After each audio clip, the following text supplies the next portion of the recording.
Did you have any other topics for the evening? No, we can do some homework. Okay. Go ahead. What All you right. So we did see How to Train Your Dragon in the theater. got? Okay, but this was your son. What number was that for him at this point? That was his third time seeing it. Oh my god. Yeah. That's hilarious, dude. Does he get better every time he sees it? He said after the third time it hadn't. Like the second time he's like, yeah, I think I liked it a little more, and then he's like, no, I'm still all about the animated. Yeah, well, I get it. I really enjoyed it. Take? How did you like? I liked it. You did enjoy yes. it. Okay. It was very cool to see. While they're CG, they did look incredible. But seeing them like flying around on the dragons was awesome. Yeah. And you brought up earlier about like the accents. Mm-hmm. They kind of addressed that in this movie. They said like Stoic is the one in charge, but they're from all different places that have come together to combat the dragons. Mm-hmm. So yeah, they might not all necessarily be Vikings. They might not all be from the same area, but they're all there to stop the dragons. Yeah. So okay. I did like that. What was the runtime on this? Was it 2 and some change? Yeah, 2 hours 3 minutes, something like that. Oh, okay, so not bad. Okay, No. I thought at one point, so many movies are in my head right now. I'm trying to think if this was a 2.5 hour one. Yeah, no, it wasn't that long. F1's 2.5 hours. That's what that one is. Yeah. Okay, but no. Here's the thing I take away: Toothless is Toothless, and everyone's gonna love Toothless. Oh, yeah. How about the music? The music's still the same and all that stuff, right? Yeah, music is still good. That score it's so beautiful. That score is just phenomenal. Yeah. On its own. There were a lot of people complaining about Astrid, but I didn't mind her. Mm-hmm. I heard a lot of people just I think they're just throwing shade at her because apparently, I guess she's a nepo baby. I guess her parents are bigwigs somewhere in Hollywood, and so they're saying that she got the role because of that. But yeah, I had no clue. She did fine. Yeah, I don't know. I think she'll be fine. Yeah. I don't really. I don't have an issue with it. I really don't. I just think it's going to be. I think the hardest part. The one review I watched today, and it comes from a guy that I respect, and he's just funny to me. Mm-hmm. His name's William Bibbiani. And he goes, here's my issue I have with the guy that's playing Hiccup. That's different from the movie. He goes, in the movie, it's changed a little bit where there's a lot more bullying than what we saw in the animated version. In the animated version, Hiccup's just there. They give him a little bit of a hard time until he kind of becomes a little bit popular by doing the dragon stuff, right? Yeah. But he goes, when I'm looking at this, and I guess in this movie it's a lot worse. It is. They just really outcast Hiccup. And he goes, here's the problem. He's a movie star. He's a good-looking kid. They're saying he's on the cover of Tiger Beat. What this kid would be, and you're picking on him, and you just don't buy it. He goes, he just doesn't buy they would be bullying this guy for any reason. And I go, okay, I get it. And then you just can't do the same. And anime is just different. And the animated one was just different from that aspect, from what I've heard, right? Yeah. So. And the thing was, he was very complimentary of him. He's like, he's a fine actor. He did a fine job with it. Yeah. It's just like it was hard to pull off, and it's hard to do that. It's hard to say that this kid's, I don't even know how to say it, but he just didn't buy that this kid would be picked on for any reason. So, what they tried to do with it was tried to make him a little bit more nerdy than the other Dragon Riders. And the only reason he went into training was because his dad was stoic. And that's why they harass him. I mean, the whole Nepo baby thing. Yeah. So, gotcha. Okay. And I mean, that didn't bother me at all. I didn't even think about like how he looked and how they were being treating him. Yeah. But it was just one of those part of the reviews. I was like, I get that. I get, but it's a movie, and he's a Hollywood actor. So what do you expect? You know what I mean? Whatever. Yeah. That's talk about a nitpick though. That's what I was like. That's a big time nitpick. And again, most people are just like, guys, this is such a shot for shot remake where there's little tiny tiny little bit. That really, if you're a fan of the original, just go watch the original. Is what they're saying. But again, most people that are going to go watch this, they're going for the nostalgia, and they're watching because they liked the original, and they just want to try to see what's different about it. And that's all. To a degree, I think older people, but I think this is going to open up How to Train Your Dragon to young kids again.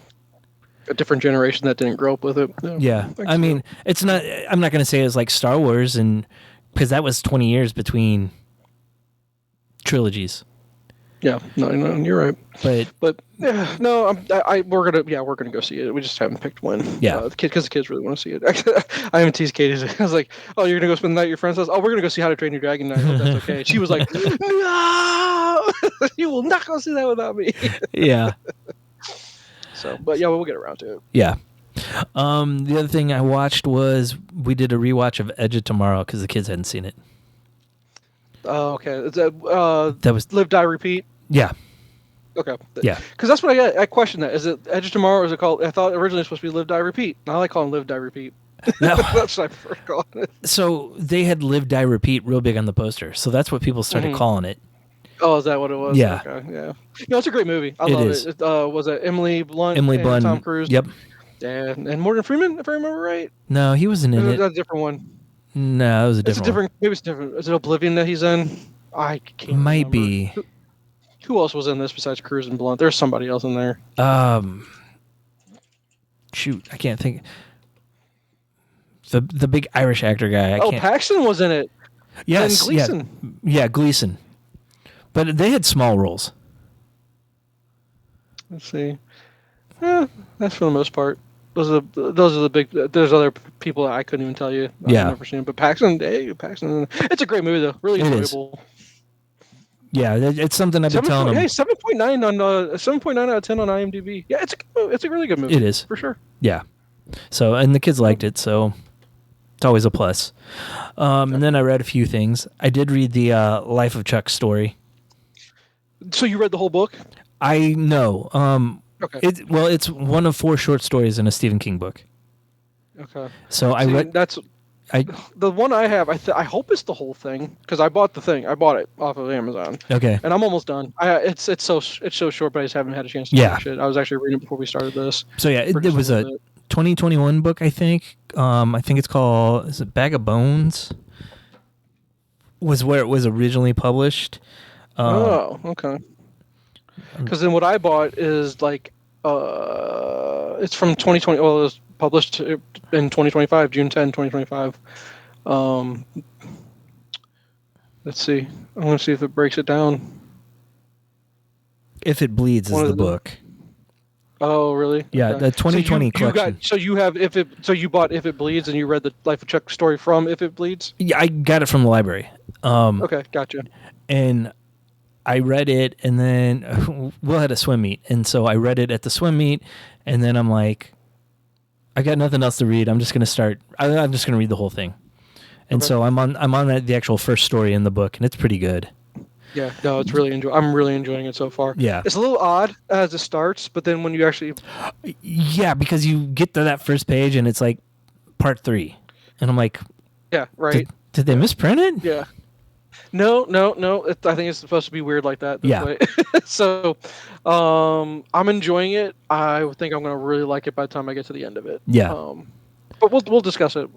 You'll be done with it by the time we get to the next one, right? So. Well, I finished that one story. I'm sorry, I misunderstood. Yeah, I finished that story.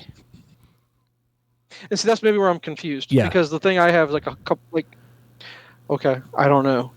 So you've read the whole Life of Chuck thing. You've got through the whole thing. Yes. Okay, then we'll talk about it more when I finish. Okay. I'm not done yet. Because I guess I guess you said it's called If It Bleeds. Yeah. That's where it was originally published. Kind of like his 4 Seasons book that had The Body, which became Stand By Me. Oh, okay. Oh, and Mr. Harrigan's Phone. That's what that's from. Did you watch that movie? No, I haven't. I'm reading that one right now. Dude, watch the movie. Okay. I'll watch it when I'm done. So good. And you're like, this is Stephen King, but it just doesn't feel like it's his stand. Like you have Stephen King where he writes the It stuff, versus you got Stand By Me, Stephen King, where you're like, this guy can do it all. Yeah. How is it so fair that one guy gets this much talent to write these kinds screw that guy. So so mad. Not fair. So his 4 Seasons book is another one where it's 4 short stories, and it's The Body, which is Stand By Me, Shawshank, and At Pupil. God. And then what's this Never Flinch? Did you read Never Flinch? I haven't gotten to that yet. I guess it's his newer one, or maybe his newest one. Yeah, I haven't read it. Okay. Do you know anything about it? No, not really. Okay. Maybe I should buy this whole. I guess I should have never bought Life of Chuck. I should have bought the freaking If It Bleeds. I didn't know that was part of that. So it's Mr. Harrigan's Phone. Hold on, no, it's Mr. Harrigan's Phone, Life of Chuck, If It Bleeds, and Rat. Yeah, and one of them deals with one of his bigger stories. I don't remember which one. I think it's If It Bleeds. Okay. Now, okay, hold on. There's another, but it wasn't part of King. There's a If It Bleeds trilogy. I was like, wait a minute, did he write a trilogy of books about this? The Hearts in Atlantis. Wasn't there a movie, Hearts in Atlantis? Yes. Is that the same thing from the book? Yes. Did he write the book for that one? Yeah, he wrote the book for that one. Isn't that like a romantic movie or something like that? I don't know. I never saw it. It had Anthony Hopkins in it. Okay. And that ties in pretty heavily to The Dark Tower, from what I've heard. Oh, okay. No, I'm not getting into a whole King verse. I can't do another verse, dude. I know. I cannot. I know. Cannot. But I probably would like to go back at some point and read a lot of Stephen King stuff. Yeah. But his books are so damn long. Yeah. They're so freaking long. The short stories aren't, obviously, but yeah. But like his now I feel stupid. Now I feel really stupid for buying that book. I should have bought this book instead. Yeah. It happens. Jay. Thanks for nothing. Because I like Mr. I would have liked to see the difference between the short story of Mr. Harrigan's Phone versus the movie. Yeah. I enjoyed the movie a lot. I probably liked it more than I should have because I just think it was really well acted. Because, yeah. Who was the old? I think. No, was it? I had to look it up. Who was the actor that played the old guy? Give me a second. I don't think it was Sutherland. It was Kiefer Sutherland. Donald Sutherland. Oh God, Jay, Donald Sutherland's so good in it. He's so really good. Yeah. And then I'm a big Jaden Martell guy. I think because his portrayal of Bill and he's a good actor. He's just a really good actor in my opinion. So get around to watching that one. I hope it's still. I think I watched it on Prime. I think it's on. Oh, it's on Netflix. Yeah. That's what it's saying right now. Yeah. So get around to it after you read the story. Okay. What else you got? And then tying back to last week again, I picked up Hulk, Future Imperfect. Correct. Did you actually read it though? I did. It's okay. What'd you think? It's a dated story, so it's like that early '90s, very heavy on the dialogue, explaining everything. Yep. But it's a really good story. I enjoyed it a lot. Okay. Well worth the $8. Nice. Instead of the whatever I found it for on Amazon for like 100 or whatever it was. It was a 2-issue miniseries, so I do want to go back and read the stuff that Peter David did later on with Maestro. Gotcha. Okay. I read Batman Volume 1, Their Dark Designs, the first book of the Tinian run. I have to remember. I know I read it, but give me a second to refresh my memory. Just because, again, I've been on such a Green Lantern run. It's gonna take a minute for my brain to kick in here. That's the one where I read it, though. They hired the architect to come in and find the perfect ways for them to take over Gotham years ago, and all the stuff starts happening, and it's setting up Joker War. Yeah, well, this new day, I think with Bane. Yeah, because the City of Bane. You read through all the City of Bane stuff, yes, right? I did. God, that was good. It was. One time Batman has to pick up a piece. I think it was the architect, is what they called him, where he the designer. The designer. That's Yeah, and he was the master criminal as the designer. What darks did they share with the Joker Penguin? Yeah, because their machinations. I forgot. God, it's been a while. Oh, the joke. Oh, Punchline. This was the introduction of Punchline too. Oh, Punchline's a great character too. Oh, yeah. You're gonna have fun with her. Yeah, she's fun. Yeah. So I'm just started the Joker War book. I picked up the full Tinian run from the library, so work my way through that. One. I'll tell you where I left off here. I can tell you that real quick in regards to the Batman books here. Where did I leave off? Dark Designs, Joker War. Now, mind you, it bounces back and forth. I don't know if you're doing both Detective and Batman, or you're just doing Batman. I just picked up the Batman stuff, but I did get the Detective Joker War stuff, and I already have the Batgirl Joker War stuff, so I was probably going to try to find it all. Then you'll hit Ghost Stories, Road to Ruin. Oh, You're the Villains in here. You got Dark Knight's Death Metal. Oh, boy. Let's see. What else? Yeah, no, that was City of Bane. I mean, Greetings from Gotham, but that's Detective. Arkham Knight. Oh boy, Dark Designs, Joker War, Ghost Stories. You throw in some Teen Titans, you can throw that in there. Okay. Because there's some Damian stuff that goes on there. Full Throttle. Let's see. Cowardly Lot. That was a good one. You're going to like that one. Cowardly Lot was good. Okay. Let's see here. What else? Oh, this is what I told you to read the Joker. You're kind of right around that era right now. Yeah. It was just the Joker book. That was really good. Is that the Brian Azzarello one? Nope. No. Nope. I think that's Tinian. Oh, yes, right. Yes. I think I grabbed that from the library too. Okay, good. Yeah, you're gonna like that one. I don't like the next Batman. I don't like that one. Ugh, nope, not good. Not good at all. Let's see. Where'd I end up at? Then you're getting right around where Fear State comes in. Yeah. Fear State, meh. I give that a meh. Let's see. And then you're gonna run into Infinite Frontier, and that takes about 8,000 years to read through all that. I'm telling you, dude. It goes on and on and on. Yeah, I might just stick with the Batman stuff through all that. It's dude, because you know how I am. I read all the Damian stuff, and then you got the Nightwing stuff. Make sure you've read all the Nightwing. If you have not read all the Nightwing stuff, you're gonna want to go read all the Nightwing stuff. That might be next in line, going back and starting at the beginning of the Rebirth stuff. Because let's see, Dark Designs, Joker War Ghost Stories, Joker War Aftermath, Punchline #1. Actually, her solo little book that she got was actually really intriguing how they did that one. I like that. Cowardly Lot, Detective, The Neighborhood, Detective Fear State, couple good Catwoman books I can throw in there. Yeah. There's a Harley Quinn book, Nightwing Step Into the Light. That was really good. I do not, like I told you, I don't like Next Batman. Let's see. Doop-a-doop-a-doo. Then we get into Endless Winter, Future State. Did you do any of the Future State stuff? I think I just grabbed the Batman book for it. Yeah. Let me know what you think. Yeah. It might be one I skim through. Fear State Saga, Fear State Joker, Punchline. Oh man, I thought I'd recommend this to you at some point. You're gonna run if you do any of the Catwoman stuff. Catwoman Lonely City was a good one. Okay. I know that. Oh, that's when I got on my Kal-El. I got into a Kal-El little thing where it was the son of Kal-El when John got his own books. Yeah. So damn good. Yeah. I think it was Tom Taylor. That's why Taylor was just killing it at that point. Yeah, he was. Let's see. Yep, then I got to get back to my bed. See, now you're going to make me not want to read my I told you I need to focus, Jay. Stop making me want to go back to my Batman books. But I know I need to, because then I also need to get caught up on Superman. And I want to get into a Superman mood to get ready for the movie. Yep. All right, well, here's one that's completely different. Now you upset me. I'm upset, Jay. Sorry, go ahead. All right, I got one completely different then.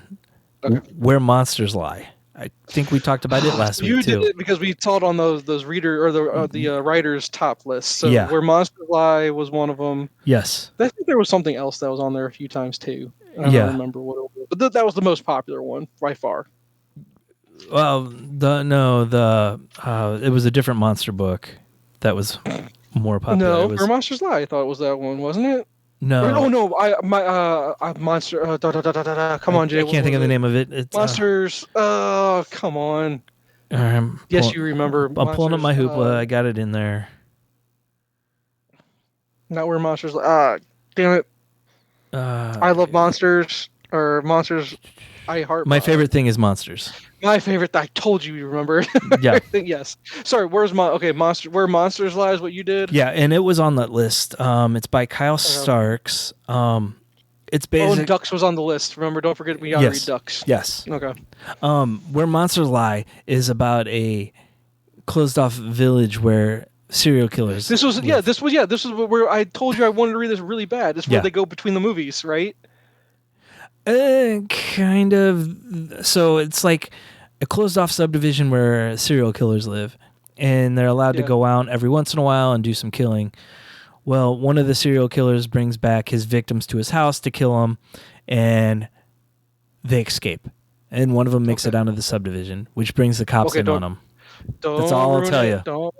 Don't ruin it. You're trying to ruin it. I'm not trying to ruin it. Did you like it though? I did. It was a very fun book.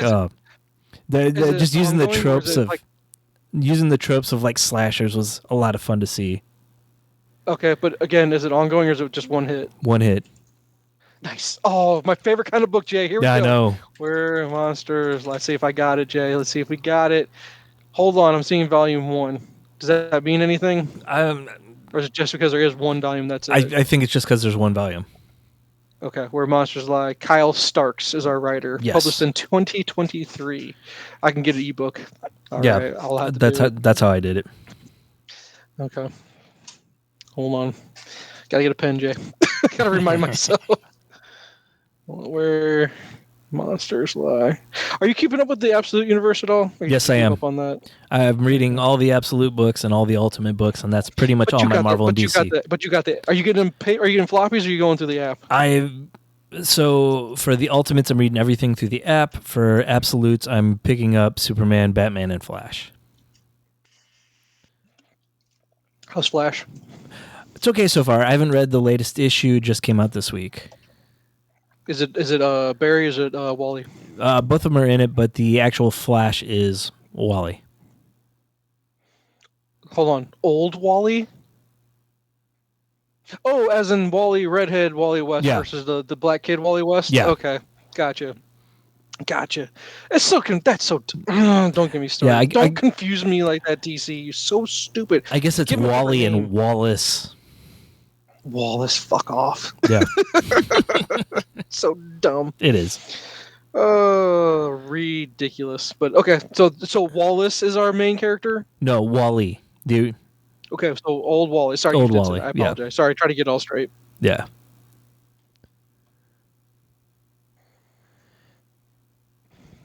What is going on here? So don't know if I just got scanned by Lego or not. What is going on? Say I don't remember that, but anyway. Right. Sorry, go ahead. So anything else? No, that's it. Okay. I didn't write mine down, so mind you, I'm trying to go off of memory here. Okay. What was the name of the Bob Dylan movie? Uncommon or un something? What was the Bob Dylan Unknown movie, Jay? But you already forgot it, right? Complete Unknown. Complete Unknown. Complete Unknown. Timothy Chalamet. He's a fantastic actor. He is. He's really good. He's really, really good. The music in it was good. Yes. Right? Folk music was good. The movie was forgettable. We couldn't even name the damn movie. It just, out of these music biopics, I don't think you never watched Elvis, but no, I don't know if it's heralded at all. You got Ray. Yeah. You got Walk the Line, and you got Bohemian Rhapsody. Those are the three I got for you. That's the ones I like. I like Rocket Man. They don't. Which one? Rocket Man, the Elton John one. Rocket Man, the Elton John. I didn't see that one. Did not see that one. That one was pretty good. Yeah, it was pretty good. Okay. Taron Egerton does a really good job of playing him. Gotcha. Okay, but no, that's kind of where I lie on that one, sir. I just, Yeah. I just, the music was good, but the movie he just seemed like a dick. Yeah. Bob Dylan just didn't do it for me. He's not a good guy. It took me a long time to get into the movie too.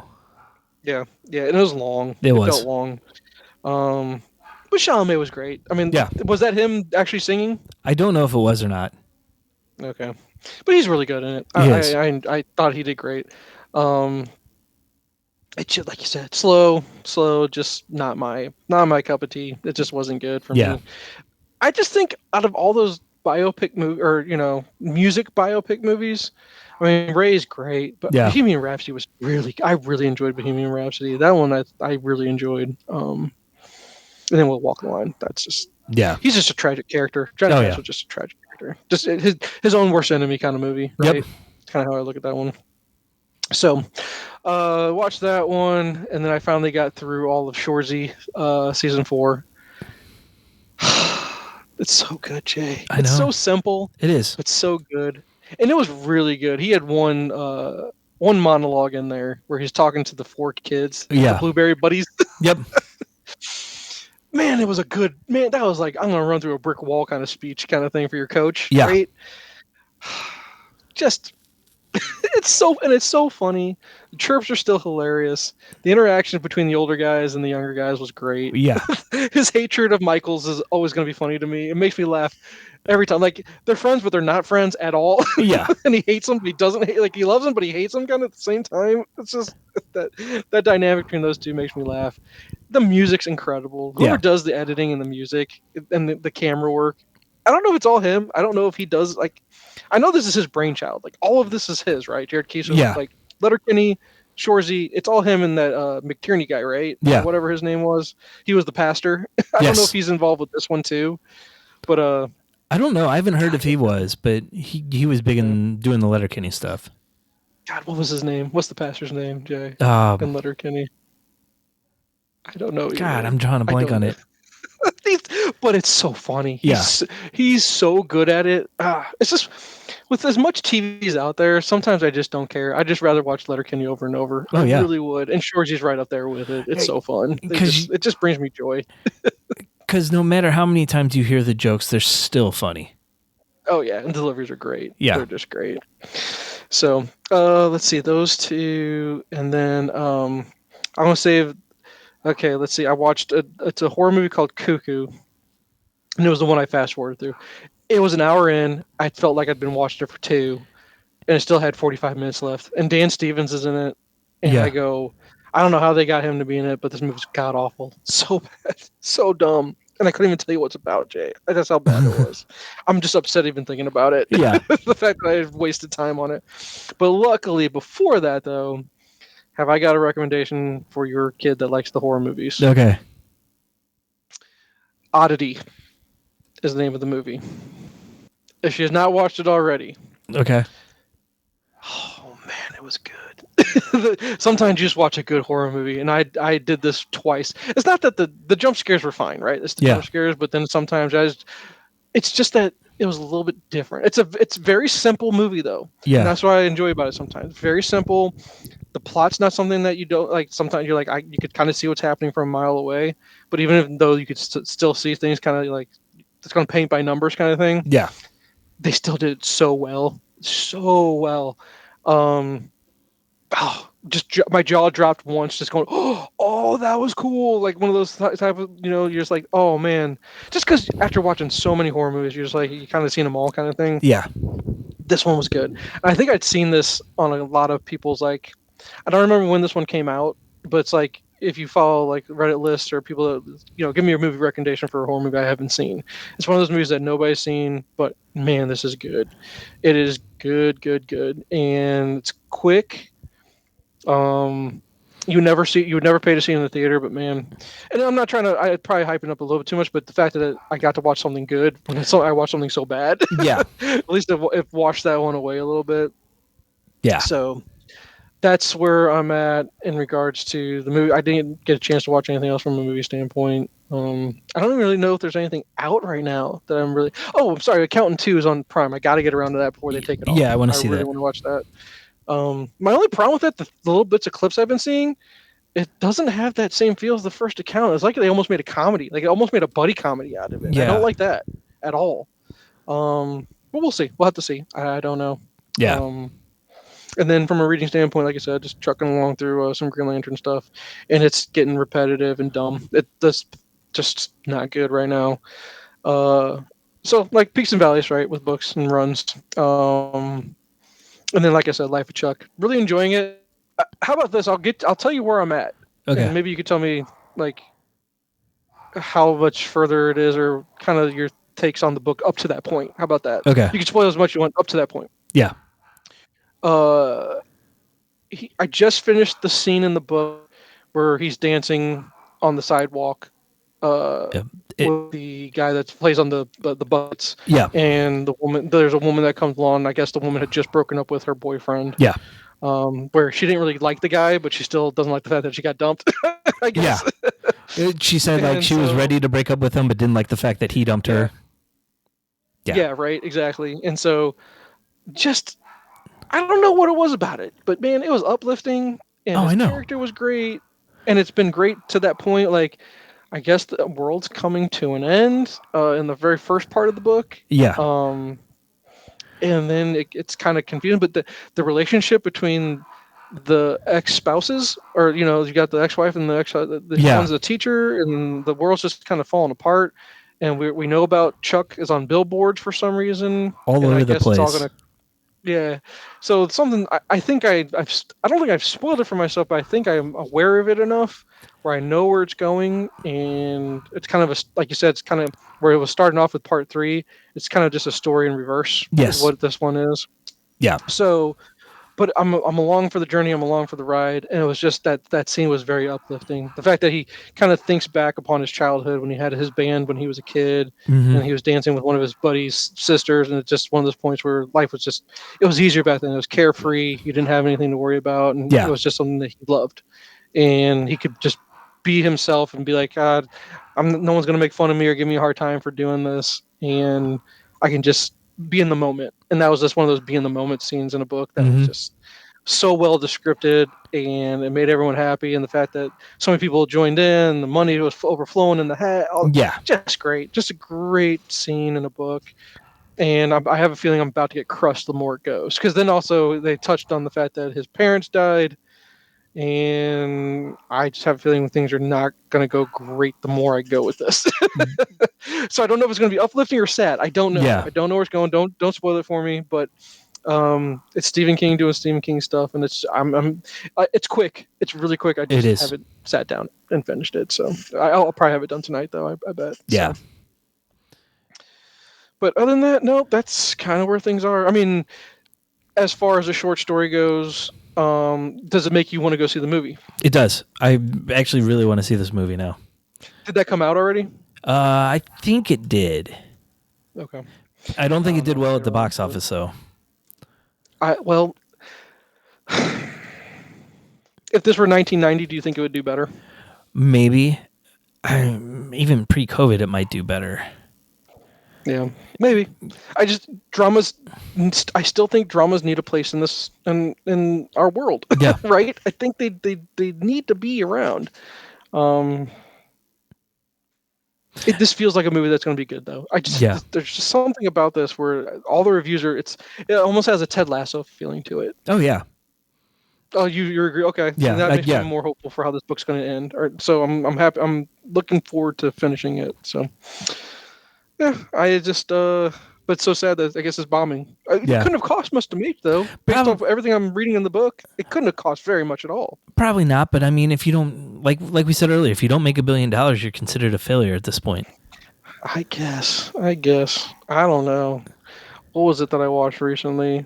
There's something about a budget where it cost nothing to make, but it makes all the money. But I'm like, okay. Jay, let's say you and I were given a budget to make a movie, and it costs us $2.5 million to make it, which to us that's like more money than we could ever imagine, right? Yeah. And it makes $10 million. I mean, straight up $10 million after everything's said and done. So we profited, right? Yeah. That's a home run. that's so much money to profit. You'd think so. I just don't understand why that's not good enough. I don't know. My point is, if you make enough small ones like that are home runs, that you go, hey, this one made 8, this one made 7, over a full course of a calendar year. Yeah. Make a movie a month that releases that makes 7 to 8. I mean, after 12 months, right? We're almost there. I mean, you could live such a lavish lifestyle for those productions, right? Yeah, I don't know. I think the whole model right now is just not as lucrative as it used to be. Because think about back when Blockbuster was a thing, they'd make money off those rentals. Yeah, they'd make money off movie sales. Well, they make money, but now they'd bleed it to death on the rental, and as soon as the rental stopped renting, they'd sell the DVD as a used DVD cheap to just keep getting the money to recoup the cost of it. So, no, I get it. Yeah. But now, I mean, you don't even have to rent the movie from Amazon. You can just wait until some streaming service has it. And they're going to make money from the streaming service paying for the rights to the movie, but it just doesn't seem like it's the same thing. Yeah. I just hope we don't lose these movies. I just hope we don't lose those types of movies. Just because they don't make $1 billion.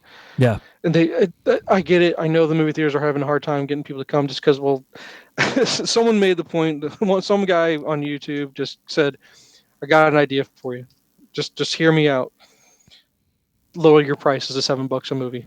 Yeah. Every movie $7, no matter when you go see it. They're gonna still buy your popcorn, and they're gonna be more like, you tell me it's $15, I'm gonna hesitate. And what is it? What's the magic price point to where people stop hesitating to go see a movie? Yeah. And I go, if you made tickets $5 every time, people are gonna come back to the theaters in droves. And so the question turns in: can you bring enough people in at $5 to still make it worth your time? Will you make your money back? Yeah. I mean, when we saw How to Train Your Dragon at our theater for a Sunday afternoon show, I think we paid $8 a ticket. Yeah. And I don't think we paid more than $12 there. We looked at the AMC at the Streets of St. Charles. It was like $16 a ticket. I'm like, we're not gonna. We were by there, and I'm like, we're not gonna go there. We'll go to the one by home because I'll spend half as much for us to see it. Yeah. I think that has to change. I think there has to be a change if you want. Not only that, but you also have to make good movies. Yeah. I think that's part of the other problem.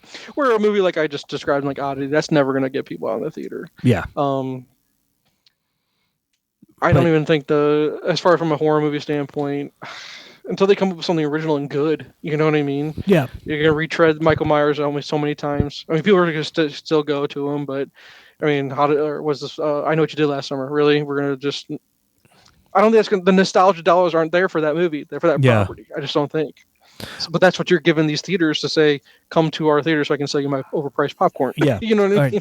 Or like what, Saw 11 is coming out in the fall? Why? I just need something different. I need something good. Yeah. I need something really good. And that's what people are saying, hey, F1 sounds like a home run.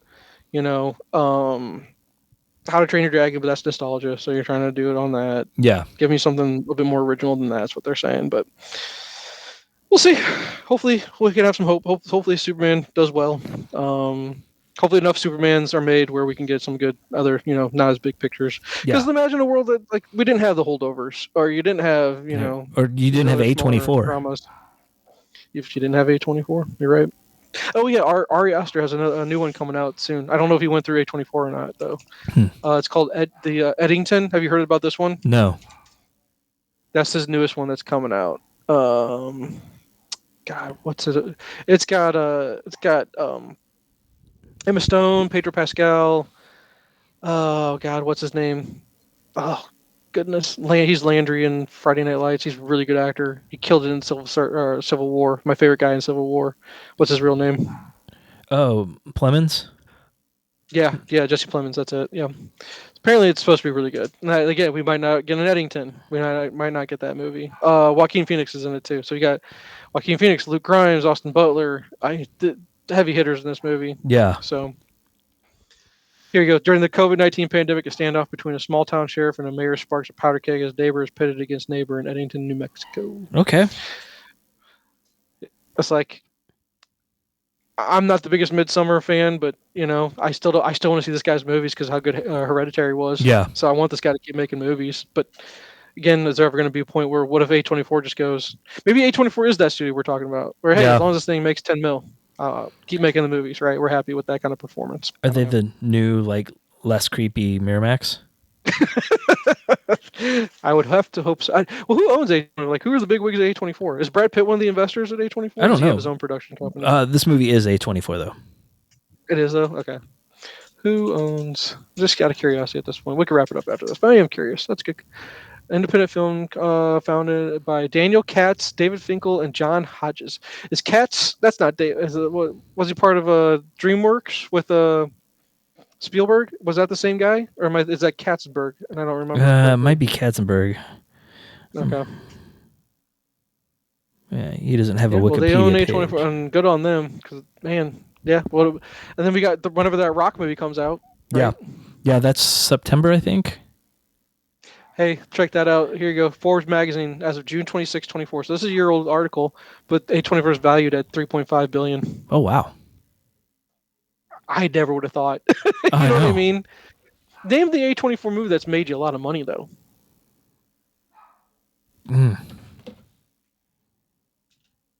Yeah, I can't. They've made plenty of movies, but they're actually like. I'm looking real quick. Yeah. Great movies. I don't see any that are like big time money makers. Now, mind you, they keep getting Oscar winners like The Brutalist. Right. Which, did you watch Brutalist yet? I've never finished it. You did not dive into it. All right, so they've had 2 movies make over $100 million. That was Everything Everywhere All at Once and Civil War. One I like, one I will never agree with you on. Yeah. So, Talk to Me made $91 million. What made 91? I'm sorry. Talk to Me. Oh, that's a good one. If you hadn't seen that one, no, really I haven't seen that. It's a good horror movie. That's a horror movie though, but it's really good. And then Hereditary and Lady Bird each made $80 million. Have you seen Lady Bird? I've not. It's really good. Yeah. Then you did see Hereditary though, right? Yes, I did. I just need to go down this list and see everything I haven't watched yet. Right. I mean, I'm gonna go here. Moonlight, awesome. Midsommar, awesome. Talk to Me, awesome. The Witch. Don't get me started. You know who the director is on that one. My most hated director. Green Room, really, really good. I've not seen The Farewell, not seen Enemy, never heard of Actor's Son. Lady Bird, really good. Hereditary, really good. Really, really, probably the best A24 movie they've ever made, in my opinion. Uncut Gems, really good. 8th Grade's really good. I don't think I've seen Spring Breakers. Lighthouse, it's on my list to watch, but I haven't gotten around to it yet. Mm-hmm. Room is excellent. Say what you will about Brie, but what's her name? Not Brie. Brie Larson, right? Yeah. Say what you will about her. This was before she became annoying to people, I guess. Yeah. Comes at Night, not that great. Ex Machina, that's a sci-fi masterpiece in my opinion. Yeah. Everything All Over at Once, you already know my opinion on that. Minari, never seen it. Past Lives, I tried to start that, but I did not get into it. I need to. Brutalist, I get it, but not happy about it. Zone of Interest, I told you to watch that to tell me if it's any good. I never got around to that one. Florida Project, if you haven't watched that, you really do need to watch it. Willem Dafoe is awesome in that movie. Yeah, it's on my list. Marcel the Shell with Shoes On. I think I need to watch it just because that title's awesome. Yeah. Whatever that one is. And then Civil War, yeah. And there's more, but Google's not showing them to me right now. But every time we talk about A24, good Lord. I mean, the Iron Claw. Iron Claw, God, that's a good movie too. I really like that one. Yeah. But hey, put it on your list, Mr. Harrigan's Phone. Watch that one, man, for real. Finish it because I know you'll knock the quick story out really, really fast. Yeah. So knock that out and then get around to that one. Oh, they made. You're gonna like that one, I think. They made Death of a Unicorn. Only made $15 million though. What's Death of a Unicorn? That was the Paul Rudd, Jenna Ortega, weird looking horror movie that came out probably like in March. I don't know anything about this one. Was it oh my God! It looked so weird, right up my alley. They kill a unicorn, and did A24 do the one where that's about the best friend with Paul Rudd in it? Oh, maybe. What's his name? Oh God, what's the name of that? I know what you're talking about. I can't think of it. I think it's Best Friend is what it's called. Friendship. It's called Friendship. Yeah, it's A24. Okay. That's already come and gone, right? That already happened. I think so. I don't know. A24. Because if it has, it should be on HBO at some point. You would think, right? You think so? No, I mean it's come and gone. It's already happened. Okay. You could watch it for $20 on YouTube right now. Oh, but no, it's still showing at Alamo Drafthouse. Okay, so it's fairly recent. It's dwindling out. Okay, gotcha. Yeah, Death of a Unicorn, Paul Rudd. That's got to be hilarious, dude. Oh, right. Yeah. They kill it looks ridiculous. Yeah, they accidentally kill a unicorn and like the mother comes for it. Oh my God. Oh my God. All right, I'll let you experiment first. You can experiment. Tim Robinson, who's the guy with Paul Rudd in that movie. Okay. Tim Robinson apparently has a following of some kind, but I don't know who this guy is. I've heard of him. I don't know if I've seen him in anything though. Guess he's a stand-up, maybe. I don't know what he did. What? I mean, I guess he was on SNL for a while, maybe, or no, he's appeared on SNL. I've seen some I've seen some clips of the show called Detroiters online recently. That show looks hilarious. I don't know what it's on, though. I don't know where you'd even find it to watch it. Oh, it's on Paramount Plus. That's why I can't. I don't have Paramount Plus. But, Detroiters. There's a guy in it that you'll recognize who he is. I don't remember. His name's Sam Richardson. Oh, yeah. Yeah. He's in a lot of things. I like him a lot as an actor. But this show sounds really funny. It shows it's on Netflix. Is it on Netflix? Okay, I'll try it. Paramount Plus and Netflix. It's on Google. It's watch on Paramount Plus. Okay, I'll check it out. But anyway, that's all I got for you, man. All right. I think that's all I got. Nope, good catching up, and then we'll do it next time. Okay. All right, see you. See you.